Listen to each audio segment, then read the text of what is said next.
Assalamualaikum warahmatullahi wabarakatuh. Kami dari kelompok 5 akan menjelaskan mengenai pengembangan kurikulum berbasis kemajuan abad 21 dan pembelajaran STEM. Dengan sendirinya, abad 21 menginginkan sumber daya manusia yang berkualitas, yang dihasilkan oleh lembaga-lembaga yang dikelola secara profesional sehingga membuahkan hasil unggulan. Dalam hal ini, peran sekolah sangatlah penting. Oleh karenanya, dalam dunia pendidikan perlu adanya pengkajian mengenai kurikulum yang cocok dengan perkembangan dan kemajuan abad 21.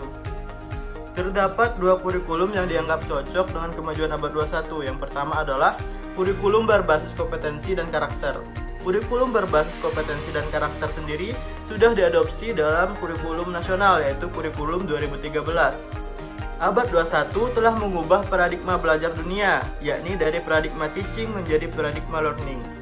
Delors Report 1996 dari International Commission on Education for the 21st Century telah menjabarkan dalam 4 visi pendidikan abad 21 yang lebih mendasarkan pada paradigma learning. 4 visi tersebut adalah sebagai berikut, yaitu learning to know, learning to do, learning to be, and learning life together. Yang kedua adalah kurikulum berorientasi pada kecakapan hidup atau KBKH.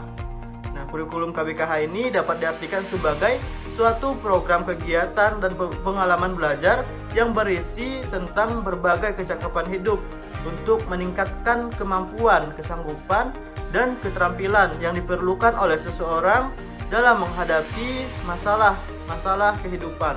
Seperti itu. Selanjutnya mengenai pengembangan kurikulum berbasis kemajuan abad 21. Pengembangan kurikulum berkaitan dengan dua aspek. Yang pertama yaitu mata pelajaran atau bidang studi yang disebut dengan course, dan yang kedua yaitu pengembangan kurikulum pendidikan secara keseluruhan atau kurikulum. Lalu, apa saja landasan pengembangan kurikulum berbasis kemajuan abad 21? Terdapat 5 landasan dalam pengembangan kurikulum. Yang pertama yaitu landasan filosofis, landasan sosiologis, kemudian landasan psikopedagonik, landasan teoritis, dan landasan yuridis. Selanjutnya, prinsip dalam pengembangan kurikulum berbasis kemajuan abad 21. Terdapat 5 prinsip dalam pengembangan kurikulum. Yang pertama yaitu prinsip relevansi, meliputi relevansi antar komponen kurikulum dan relevansi antara komponen kurikulum dengan kebutuhan masyarakat.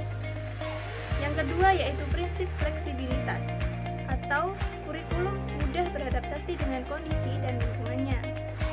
Selanjutnya yaitu prinsip kontinuitas atau kesinambungan, lalu prinsip praktis atau efisiensi, dan yang terakhir yaitu prinsip efektivitas. Nah, selanjutnya kita akan membahas mengenai pembelajaran STEM. Nah, STEM ini merupakan akronim dari Science, Technology, Engineering, dan Mathematics. Nah, dalam pendekatannya itu menggunakan interdisipliner dan diterapkan berdasarkan konteks dunia nyata dan pembelajaran berbasis masalah.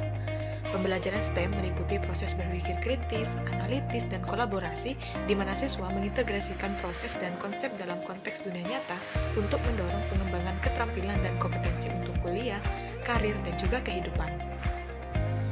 Nah, tujuan dari pembelajaran STEM ini yaitu untuk mempersiapkan peserta didik agar bisa bersaing dan siap dalam bekal untuk bekerja sesuai dengan bidang keahliannya. Dan yang kedua itu untuk menunjukkan pengetahuan yang bersifat holistik antara subjek STEM. Nah, ciri-ciri pembelajaran STEM ini ada beberapa di antaranya yaitu melibatkan murid dalam inquiry, melibatkan murid dalam bekerja sama, murid mengaplikasikan pemahaman STEM, memberikan peluang kepada murid untuk menjawab, melibatkan murid untuk mengaplikasikan kemahiran proses, memerlukan berbagai jawaban, dan meningkatkan kepekaan murid. Nah, sekian presentasi dari kelompok kami, kurang lebihnya kami mohon maaf. Terima kasih dan wassalamualaikum warahmatullahi wabarakatuh.